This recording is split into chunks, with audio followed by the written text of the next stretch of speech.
यद्यपि हिंदू का जो हमारा नववर्ष है वह कहाँ शुरू होता है? चैत्र में। हमारे सनातन में इतनी सुंदर व्यवस्था की गई है, 4 जाति जो परमात्मा ने बनाई, वह 4 त्योहार का धर रखे। हेलो दोस्तों, कैसे हैं आप लोग? उम्मीद करता हूं कि बढ़िया होंगे। तो दोस्तों, अपने स्वास्थ्य का ख्याल रखें, स्वस्थ रहें और तंदुरुस्त रहें। तो दोस्तों, हमारे सिलोर महादेव में भागवत कथा शुरू हुए बहुत दिन हो गए हैं और मैं वहां पर ज़्यादा जा नहीं पाया, तो इसलिए आज मैं जा रहा हूं भागवत कथा में और आप लोगों के लिए लेकर के आता हूं सिलोर महादेव में भागवत कथा की वीडियो। और मैं हूं आपका दोस्त लक्ष्मण सिंह बिष्ट और आप देख रहे हैं पहाड़ के रंग, द शेड्स ऑफ पहाड़।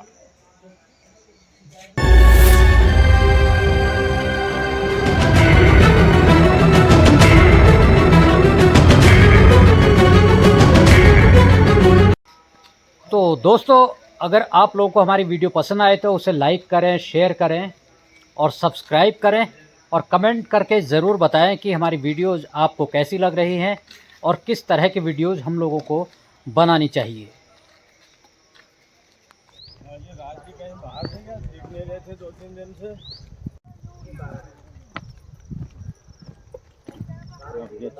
तो लोग आने लगे हैं भागवत सुनने के लिए और मुझे तो बहुत दिन हो गए हैं, तो इसलिए सुन भी रहा हूँ मैं कि भाई नहीं आए इतने दिनों से।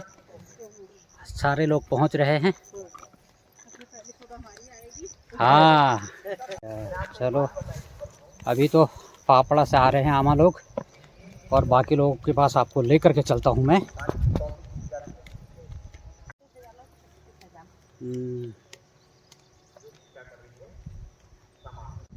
और सावन में ये शानदार नज़ारा है, खूबसूरत नज़ारा।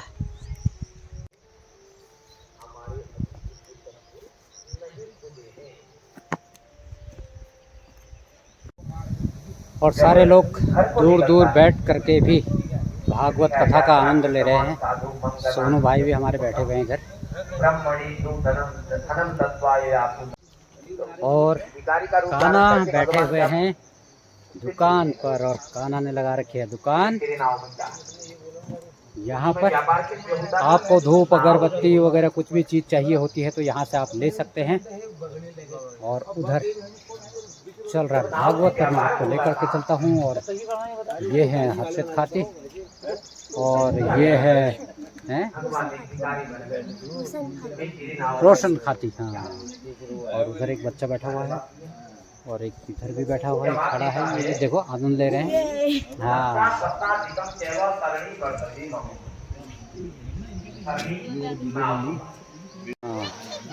और ले रहे हैं देखो आनंद, कोई बैठ के कोई लेट के, और यहीं से भागवत का आनंद उठा रहे हैं, कथा का।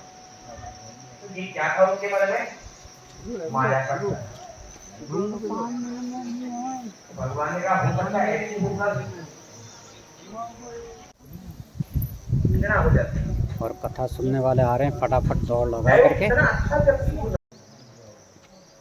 हाँ, पहले संध्या काल में, फिर मध्याह्न में, पहले 7 बजे से 8 बजे शिवालय में गई, हमने शिव पूजन किया, वही डेरा डालना पड़ता है। रुद्राभिषेक पाठ हुआ, बिलपत्र चढ़ा, दूसरा प्रहर पूरा हुआ।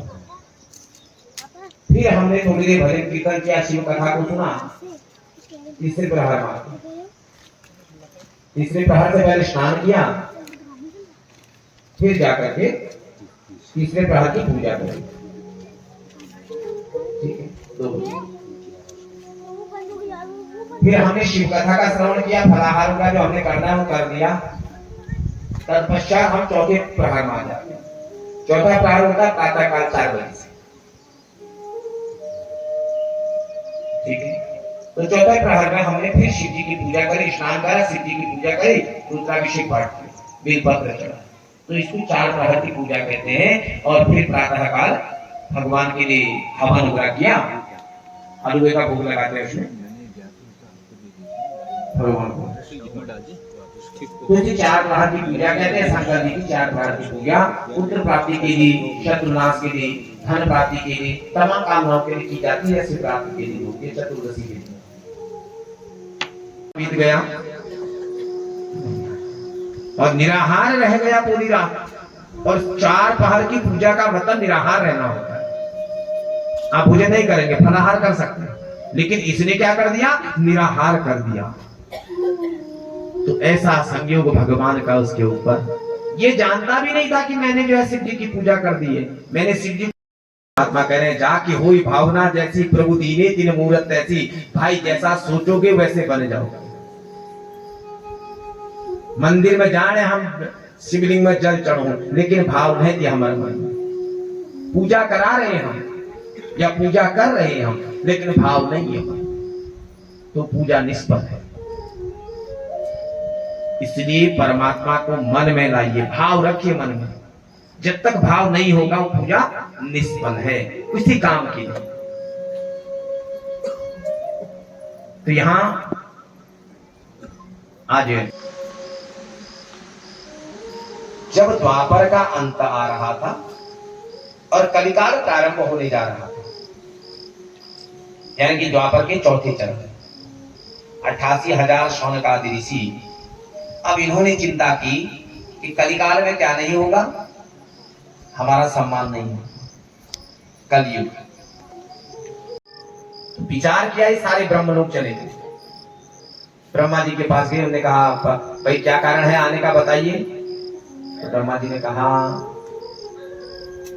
हे पुत्रों, हे ऋषियों, तुम्हारा प्रश्न समझ रहा हूं, तुम्हारी बात समझ रहा हूं। तो ऐसा है कि कलिकाल आ रहा है। पृथ्वी में घूमा, ब्रह्मांड में घूमा और कहां पहुंच गया? नैमसा अरण्य में। अरण्य माने जंगल में। उस स्थान पर गिर गया और जिसकी धार जब कुंठित हुई तो वहां जल निकल गया, तो उसे ब्रह्म कुंड कहा जाता है।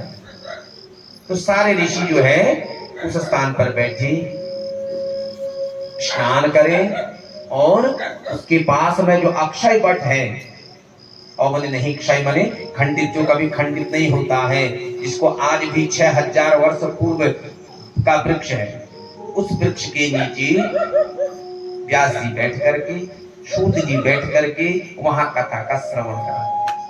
तो नैमिषारण्य के उस पुण्य भूमि में आज भी ये मान्यता है शास्त्रों के अनुसार कि कलयुग का वास वहां नहीं है। युग कलयुग में बात अलग है।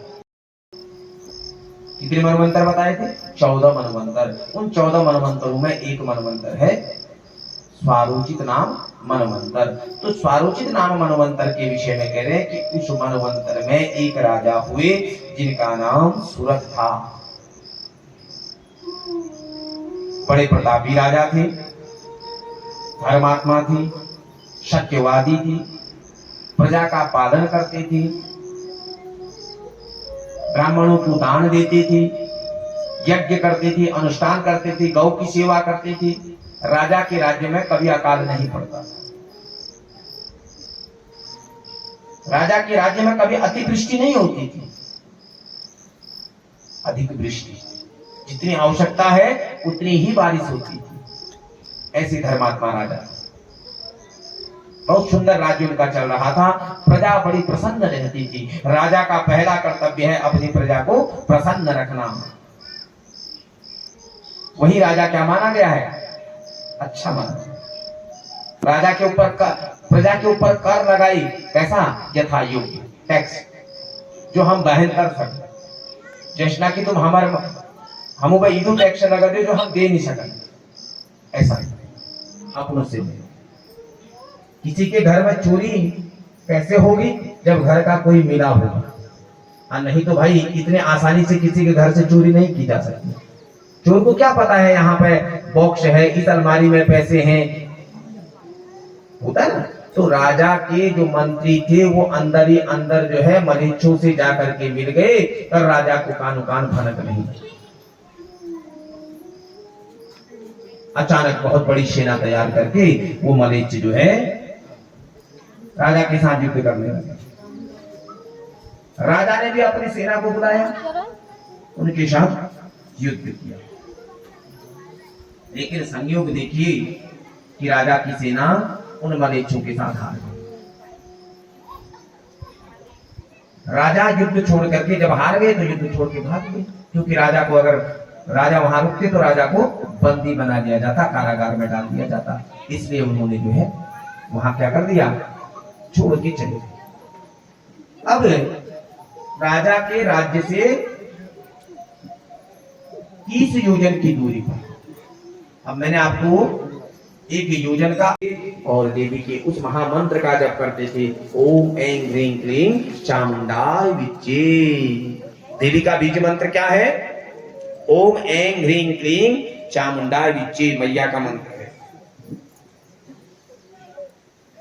इस मंत्र का निरंतर जप करते थे तो राजा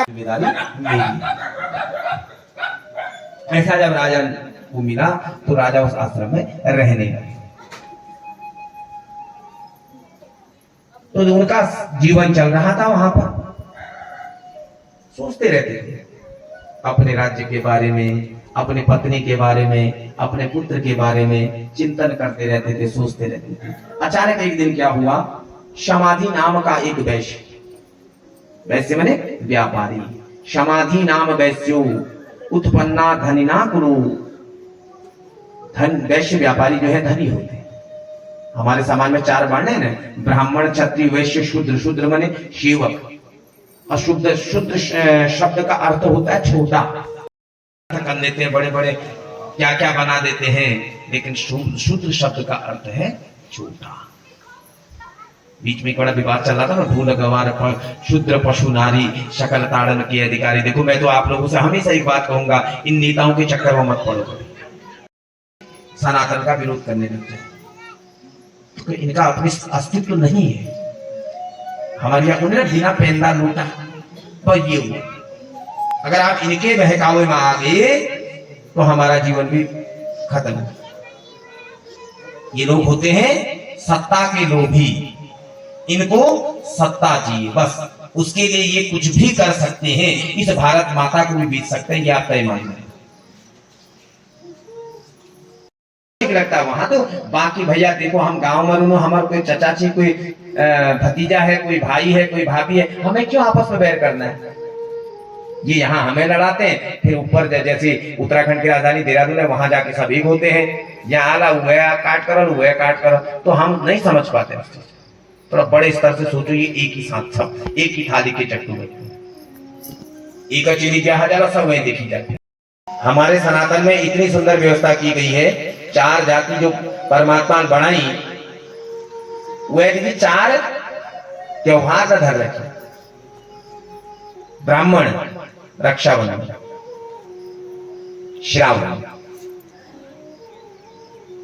रक्षाबंधन के दिन ब्राह्मण प्रत्येक घर में जाकर के रक्षा सूत्र बांधते हैं। उस दिन को जजमान चु या कोई नहीं यश के मतलब है, ब्राह्मण का कर्तव्य है प्रत्येक घर में जाकर के रक्षा सूत्र बांधे। तेन बंधो बनी राजा दान बिंदु महाबलो तेन ताम प्रतिगन्नामि रक्षे मांचन मांचन। मंत्र को बोल करके अपने यजमान की रक्षा बांधना, मतलब अपने यजमान की दीर्घायु की कामना करना। तो ये रक्षाबंधन ब्राह्मणों का हो गया। अब उसके बाद आया क्षत्रिय, दूसरा वर्ण क्षत्रिय आया। क्षत्रिय के लिए विजयदशमी। दूसरा त्योहार कौन सा है, विजयदशमी, जिसमें देवी की पूजा होती है, शस्त्र पूजा होती है। जो फौज में रहे लोग उनको तो पता है देवी की वहां शस्त्र की सारी पूजा होती है। तो ये किसको त्योहार दिया गया है, क्षत्रिय। क्षत्रिय उस त्योहार उसमें सब शामिल होंगे, रक्षाबंधन में सब शामिल होंगे, ब्राह्मण का है। क्षत्रिय वाले त्योहार में सब शामिल होंगे, ये नहीं कि वो नहीं आएगा वो नहीं आएगा, सब उसको मनाएंगे। उसके बाद तीसरा त्योहार है, जाति है वैश्य, और तीसरा त्योहार है दिवाली। वैश्य की दिवाली है, वैश्य में व्यापार, दिवाली व्यापार की। तो उसमें हम सब चारों वर्ण के लोग शामिल होते हैं। चौथा त्योहार है, और चौथी जाति हमारे यहाँ शूद्र सेवक जिसे हम कहते हैं, और वो जो है होली। चौथा त्योहार है होली। तो यहां किसी को नहीं बांटा गया है, इतना प्रेम सनातन में दिखाया गया है, 4 वर्णों के लिए 4 त्योहार, और उन चारों त्योहारों में एक दूसरे से गले मिलना, भेदभाव को खत्म करना, ये हमारे यहाँ सनातन में बताया गया है। अभी हमें पाठ करते हैं, बताइए। तो ये चीजें मन में न रखो और अपने धर्म के प्रति, अपने सनातन के प्रति दृढ़ अपना विश्वास रखो। और यहाँ जो है समाधि नाम का वैश्य जो है, संयोग देखिए, वो धनी था, उसको उसके पत्नी ने, पुत्र ने घर से भगा दिया, उसका धन छीन लिया। घर के बारे में सोचो, मैंने कहा महाराज घर के बारे में सोचने की जरूरत नहीं है, वो बड़े आराम से खा रहे होंगे। और सच्चाई है, कोई किसी के बारे में नहीं सोचता है संसार में। सोचो कोई माता रोई जन्म जन्म तक, बहिना रोई षडमासा, त्रिया रोई तीर घड़ी, फिर ढूंढी घरवाला। गोपी चंद जी ने कहा ना, हाँ सिर्फ की बात ना, लेकिन कहां पर चलो, ये सतयुग से प्रारंभ हुआ। कौन सी युग से? सतयुग से। इसके पीछे रीजन ये है, महाराजा बलि महाराज ने जब स्वर्ग में जाने की चाह रखी, तो भगवान के बड़ भी आई बामन, तो बलि को पाताल भेज दिया। लेकिन उस वक्त बलि के सर में जब भगवान ने अपना पैर रखा ना, तो यहां भगवान ने वचन दिया था प्रहलाद को कि मैं तेरे वंशज को नहीं मारूंगा। तो यहां बलि ने भगवान से कहा भगवान मानो, तो बलि इतना होशियार, उसने कहा प्रभु आप मेरे द्वारपाल बन जाओ, तो बड़ी समस्या आ जाएगी ना। समस्या आ गई कि देखता हूं यार, प्रभु जो है क्या बन गए, द्वारपाल बन गए, तो अब कैसे काम चलेगा। तो इस मामले में नारद बड़े होशियार थे। भगवान त्रिलोक छोड़ करके, वैकुंठ छोड़ करके कहा बलि के घर में द्वारपाल बन गए। तो बलि ने नित्य भगवान के दर्शन करता था और भक्त तेरा क्या करेगी, द्वारपाल बनकर। और स्वारोचित नाम मनवंतर में तुझे क्या बनाऊंगा, स्वर्ग का राजा। तो उस दिन से ये परंपरा चली है, बहन और भाई की रक्षा। नहीं तो रक्षा का बंधन का कार्यक्रम कौन सा है, ब्राह्मण का। बात होगी राखी लगी। अब एक सवाल और मैं आप लोगों को बताऊं कि रक्षा बंधन पर बड़ा विवाद रहता है, हमेशा होता है ना, भद्रा भद्रा भद्रा वाला आता है साहब। अब सवाल इस बात है, भद्रा बहुत बुरी चीज, ये लिखा है हमारे शास्त्रों में, भद्रायाम न कर्तव्यम श्रावणी च फाल्गुनी। भद्रा में 2 कार्य कभी नहीं करने चाहिए। एक श्रावणी कहते हैं रक्षाबंधन को, ये शास्त्र में वर्णित है ऐसा। क्या? भद्रायाम न कर्तव्यम श्रावणी च फाल्गुनी, 2 कार्य कभी नहीं करने चाहिए भद्रा में। एक श्रावणी अर्थात रक्षाबंधन वाला कार्यक्रम, और दूसरा फाल्गुनी होलिका दहन। फाल्गुनी होलिका दहन को कहते हैं। तो अब समस्या इस बात की है, माना भद्रा है, आती हमेशा पौर्णमासी भद्रा देती है, पौर्णमासी में भद्रा आती है, रक्षाबंधन पर हमेशा भद्रा आता है। सवाल इस बात का उठता है कि अगर भद्रा है, होती है, माना किसी के भाई को परदेश जाना है, फौज में है, और उसी दिन सुबह 10 बजे की गाड़ी है और शाम को 7 बजे हल्द्वानी से ट्रेन है, और यहाँ बोला गया कि भद्रा है और आप जो है साइन के 2 बजे तक रक्षा नहीं बांधेंगे, राखी नहीं बांधेंगे, तो उस परिस्थिति में क्या करेंगे आप बताइए। सवाल यहाँ ये उठता है कि उस परिस्थिति में आप बिना राखी बांधे अपने भाई को भेजेंगे, ऐसा भी संभव नहीं है। तो क्या करेंगे उसमें, इसका समाधान ढूंढना पड़ेगा। समाधान क्या है? हमारे यहां एक ऐसे देवता हैं जिनको विघ्न विनाशक कहते हैं, गणेश जी महाराज। ये सारे विघ्न कर हरता का ही कोई नहीं। तो क्या करना है हमें? समाधान है। प्रातः काल उठें, स्नान करें, तत्पश्चात भगवान का पूजन करें और गणपति महाराज के सन्मुख जाएं और 2 राखी दें। एक राखी सबसे पहले गणेश जी को बांधें भद्रा में, और गणेश जी से प्रार्थना करें, वक्रतुंड महाकाय कोटि सूर्य समप्रभा निर्विघ्नं कुरु मे देवो सर्वकार्येषु सर्वदा। इस प्रार्थना को करें, इस मंत्र को बोले, हे गणेश जी आप क्या करें, समस्त बाधाओं को दूर करते हैं, भद्रा बाधा है, मेरे कार्य को निर्विघ्नता से संपन्न करें। और गणेश जी को पहली राखी बांधें, तत्पश्चात गणेश जी की आरती करें, फिर आकर के अपने भाई को टीका करें, रक्षा बांधें, मिठाई खिलाएं और उन्हें भेज दें। ऐसा उस परिस्थिति में जब हमारे सामने ये समस्या आती है, नहीं तो भद्रा में जो है ये कहा गया है कि 2 चीज नहीं करनी चाहिए। वो क्या है, विपत्ति काल है, आपत्ति काल है, तो उसका समाधान ये है। तो 4 त्योहार हमारे यहाँ, जिस पत्नी के लिए मैंने जीवन अर्पित कर दिया, जिस पुत्र के लिए मैंने जीवन अर्पित कर दिया, आज उसने मुझे क्या कर दिया, घर से भगा दिया।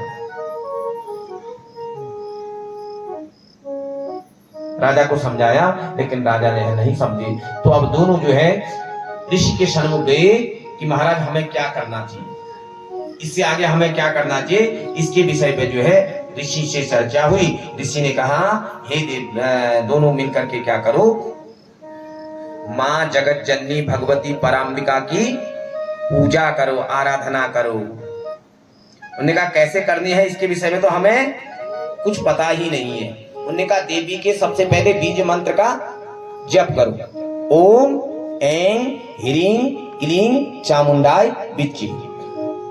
अब नमा नहीं आएगा, वो 11 11 अक्षर मंत्र हो जाएगा, सामान्य मंत्र, ज्यादा ताकत नहीं होगी उस मंत्र में। नवाण मंत्र का मतलब है बीज मंत्र, जो साक्षात ताकत है जिसमें। व्रत धारण करें 9 दिन का, देवी व्रत कदू दिन होनी 9 दिन नवरात्र। प्रथमम शयनपुत्रिश्च। अब कह रहे हैं जब आपको नवरात्र व्रत करना है तो देवी के सप्तशती के पाठ को करना चाहिए, जहां हम घर में चंडी पाठ रखें। समझे ना मेरी बात? तो उसमें 3 चरित्र हैं, प्रथम, मध्यम, उत्तम। उस चरित्र का पाठ करना चाहिए और देवी का इस बीज मंत्र का जप करना चाहिए। और देवी की सबसे बड़ी पूजा बता रखी है, शरद काली महापूजा क्रियन्ते नववार्षिकी। देवी की पहली पूजा कब प्रारंभ करनी है? शरद काल में। यद्यपि हिंदू का जो हमारा नववर्ष है वह कहां शुरू होता है? चैत्र में। हमारी गणना के अनुसार, हमारे वर्षारंभ के अनुसार पहला नवरात्र हम चैत्र में देते हैं, लेकिन देवी का पहला नवरात्र शास्त्रों के अनुसार पहला नवरात्र दक्षिणायन शरद काल में प्रारंभ माना गया है। शरद काले महापूजा क्रियन्ते नववार्षिकी कहा गया है। शरद काल में देवी की विशेष पूजा की गई है। शरद काल के नवरात्र को बहुत बड़ा महत्व दिया गया है। आप प्लेन में देखते होंगे शहरों में सारा पंडाल शरद काल में लगता है। दुर्गा पूजा होती है ना, तो 9 दिन जो है बड़े बिजी रहते हैं लोग। तो शरद काल का ये महत्व है विजयदशमी के कारण। जितने भी नवरात्र चैत से शुरू हो रहे, हमारे हिंदू नववर्ष उन्हीं में है। कई लोगों को तो पता भी नहीं रहता कि नया साल कब आ रहा है। पता है कितने लोगों को? 31 पार्टी है जानी यहां में, दूर दूर जाते हैं 31 में पार्टी के लिए। अब देखो ना कैसी परंपरा है दुनिया के अंदर, जब पूरी दुनिया सो रही हो तब तुम्हारा नया साल शुरू होता है। बताइए, राधा बाहर बाजी पर बदलो ना, बदल नहीं बदल। और हम यहाँ कुनी जो रात में चलू है निशाचर कुनी,